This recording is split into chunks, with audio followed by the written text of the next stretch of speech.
Alright, what's up guys? This is bluetea-TCG, and here I am the day right after Bushiroad Spring Fest 2022. I just want to give a little bit of a post-tournament reflection on how the tournament went and my overall thoughts on how our team performed. Our team performed pretty well. We went X3 after 6 rounds, which was good to get us right in the middle of the pack. We finished 21st out of about 47 teams. However, out of those 47 teams, 12 teams did drop. So a little unfortunate that after I think 3 rounds or 4 rounds, a couple of teams did decide to drop out because making top cut, in order to make top cut, it was necessary to get X and 2, and even X and 2 wasn't guaranteed per se to make the top cut. There were a couple of teams that went X and 2 but didn't have enough of a resistance rating, which is usually what Swiss uses in order to break ties. But overall, it went pretty well. Our team brought Nightmare Dolls, Grand Blue, which is basically Beatrice, Night Rose Control, and then I personally brought Luard. My Luard build was definitely a little non-standard, but I felt pretty confident about it. I felt like it could hold its own, especially in matchups where the game goes for a really long time, where typical Luard builds would definitely not be able to withstand, the grind game. I think my Luard deck was able to handle those situations quite well. In fact, my personal record was actually 3-3. One of those wins was due to the bye that we had in round 4.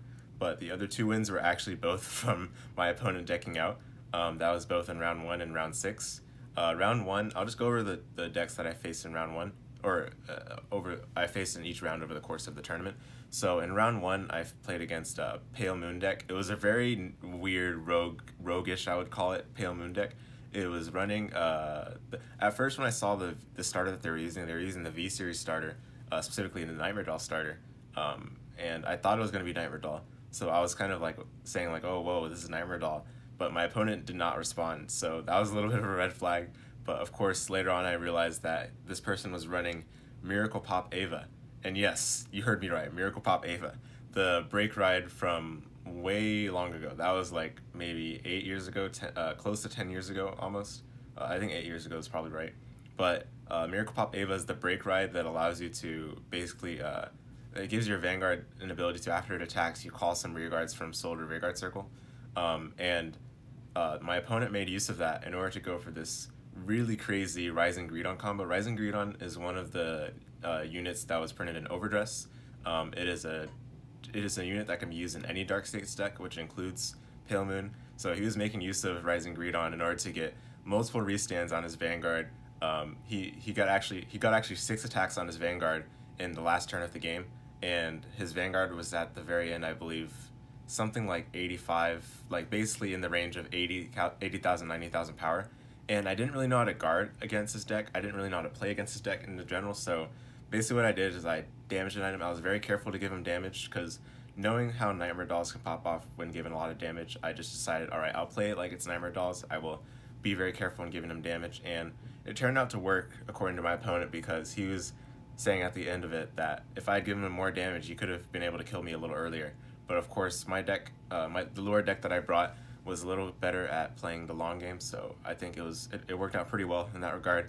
But in the end, I also got lucky because when he went for those Rising Greedon attacks, although I had enough cards in my hand, I would not have been able to guard everything, and eventually he decked out by getting a lot of draw triggers off his drive checks. And if not for the draw triggers, he would have not been able to deck out and therefore probably would have been able to kill me. But the thing is, from those draw triggers, he drew into crit triggers, and that was a little unfortunate, I guess. But, we'll take the win. We'll take the win where we can get them. And my teammates, I believe, faced Narukami deck and some other deck. I can't remember the other deck that my teammates faced in round 1. But yeah, that was round 1. And then round 2, I remember playing against Beatrice deck, so Grand Blue. And I am familiar with the Grand Blue matchup just because my teammate plays Grand Blue. He played a very similar deck to the one my teammate played. But the problem I had in that match was that I never encountered any PGs, which is basically a death sentence against cards like Skull Dragon, which can get 70,000 power on its attacks, and then some other cards that Grand Blue can combo with involving the Ship Stride that allows you to re-ride from Drop Zone. So I had a lot of trouble in that matchup just because I didn't see the cards that I needed to by the time they were necessary.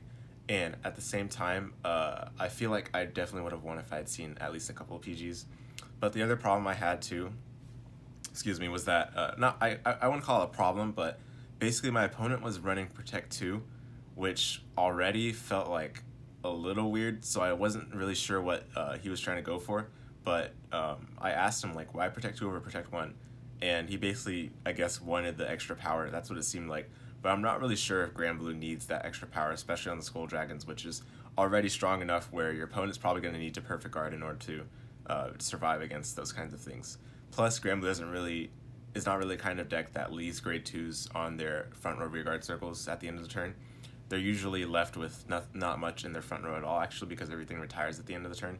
So he wouldn't have been able to make use of the Protect 2 Intercept skill as much as he probably thought he would have. But, you know, I guess the Protect 2 idea kind of worked out in the end. Of course, I didn't get any PGs, so I was manually guarding everything. And that extra 5,000 definitely came up on my side. But yeah, that was an overall a rough match for me. I definitely feel like I could have won if I had seen a PG, but alas, you know, sometimes it happens. Then in round 3, I faced Narukami and just got bodied, pretty much. Like, I will admit I did not play the matchup very well. I pretty much just made every single wrong move I could have made. I caught a bunch of rear guards to my field.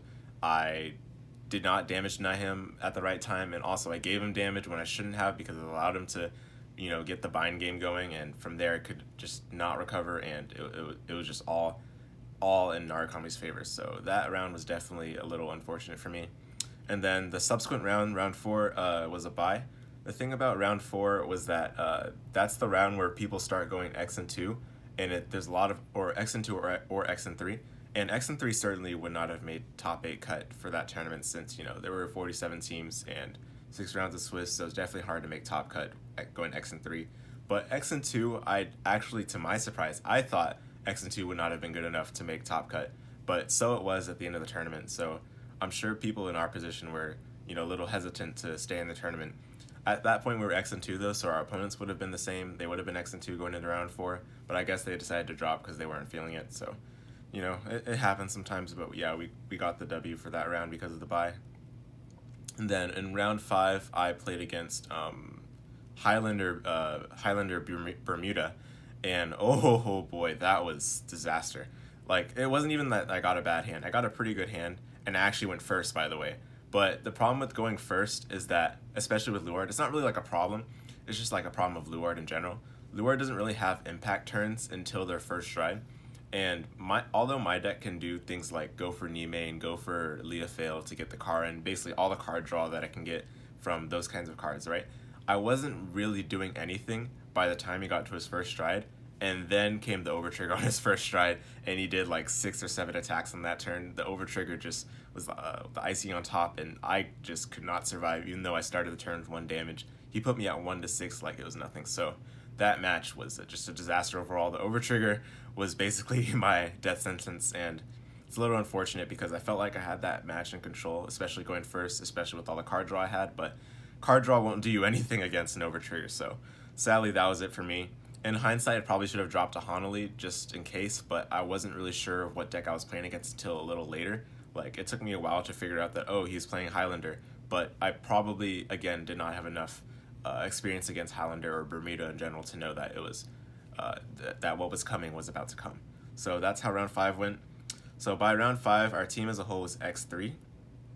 My other teammate, my Nightmare Doll teammate, actually continued to go on a pretty good streak. He went 5-1 overall, and I think he was definitely carrying the weight of our team by that point. So going into round 6, we were X3. We played against a team that included, I believe, Regalia. I played against Regalia. My other teammates, I don't remember what they played against, but basically, I was very familiar with the Regalia matchup. One of my teammates has a Regalia deck, and I've played against it a lot, so I knew exactly what Regalia was trying to go for, and played accordingly. I was able to damage deny him early on. I was able to make sure that he wasn't getting any Norns going. Basically, deny him the possibility of getting that early damage that makes it hard to deal with Minerva turns later on. But at the same time, I feel like my opponent misplayed a lot. He didn't call Yggdrasil to rearguard circle to give Norn boost, and he actually tried to boost without having Yggdrasil on the field. I had to let him know that that was not a legal play. But from there, I was basically in control the whole game. It actually went to deck out because he kept on soul charging, as Regalia typically does. He kept on going for all his drive checks. And although he was able to survive the Morfessa turns, my deck is definitely built to last much longer than a Regalia deck especially. So by the time he was decking out, he didn't really have much resources in his hand. He didn't even I didn't really see him drop a VAR a single time, which was a little confusing. I'm not sure if he was not running VAR or he just thought that VAR was not necessary, but I feel like you kind of need VAR in order for Regalia to work. But regardless, I won my deck out, and we definitely take those. So by the end of the tournament, we were X3. My other teammates, of course, uh, among them two, got another win to get us the win for that round. And overall, I think it was a pretty good tournament. I think it was very efficiently run. The matches were 25 minutes each, which was a little short, to be honest. I think that's a little too short for premium. Premium games tend to be the longest games among the three formats, Overdress and V Premium being the other two, and definitely Premium takes a lot longer. So I think giving like even an extra 5 minutes would have made a world of difference. But alas, the tournaments went the tournament matches went pretty well in the end.